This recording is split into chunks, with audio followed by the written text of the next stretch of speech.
On June 2nd, Gunfire Daily brings you the latest Arsenal news.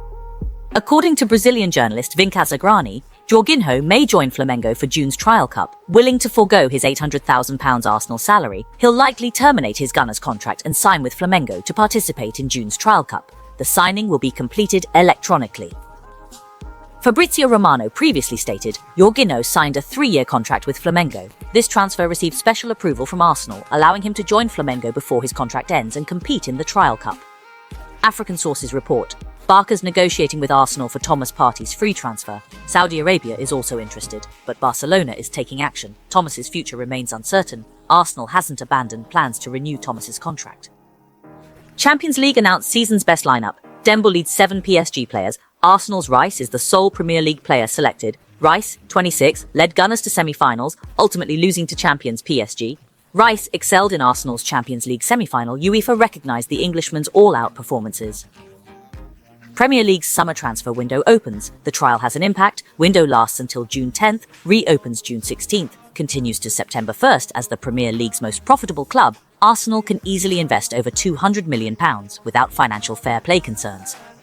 Arsenal told reporter Chris Wheatley Arsenal's in talks for Hoka's transfer. Arteta has approved the deal, club executives are advancing the transfer, Leipzig wants at least £75 million for Xhaka. However, a source indicates Arsenal hopes to reduce the upfront payment and add performance-based bonuses. At 22, Ziyech has scored 22 goals in various competitions last season. He's seen as a long-term solution for the centre-forward position by the club's higher-ups. Rumours suggest Arsenal is considering joining the race for João Pedro. Brighton set a high £70 million transfer fee for forward Pedro. This has intensified transfer rumours for the 23-year-old Brazilian striker. The Seagulls seem willing to open negotiations, but they're only considering offers close to that amount. This is double his £35 million value when he joined Watford in July 2023. Reportedly, Newcastle, Liverpool, Arsenal and Villa are interested in Pedro.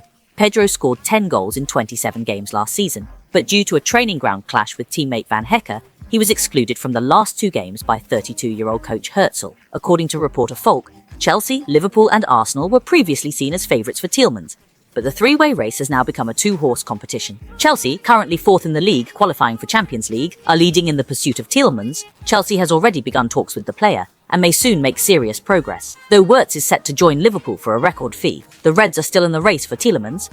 Arsenal seems to have given up on signing Tielemans, focusing more on the battle for Declan Rice and Xhaka. Western media reports that competition for Spanish goalkeeper Joan Garcia has one less contender, with Barcelona still in a favourable position to sign him. Arsenal, Newcastle, Napoli, Inter Milan and Bayer Leverkusen are also interested in the goalkeeper, but according to latest news, Bayer Leverkusen has withdrawn from the pursuit. In the final Premier League round on May 25th, Chelsea secured Champions League qualification with a 1-0 away win over Nottingham Forest. Chelsea players celebrated wildly after the match. This sparked displeasure from Arsenal pundit Wright. Wright said on a podcast that if Arsenal celebrated like that, they'd face online criticism. This shows Arsenal holds themselves to a higher standard. He feels proud of this, watching Chelsea players run and celebrate. One might think they'd won the title, when in fact they only finished 4th.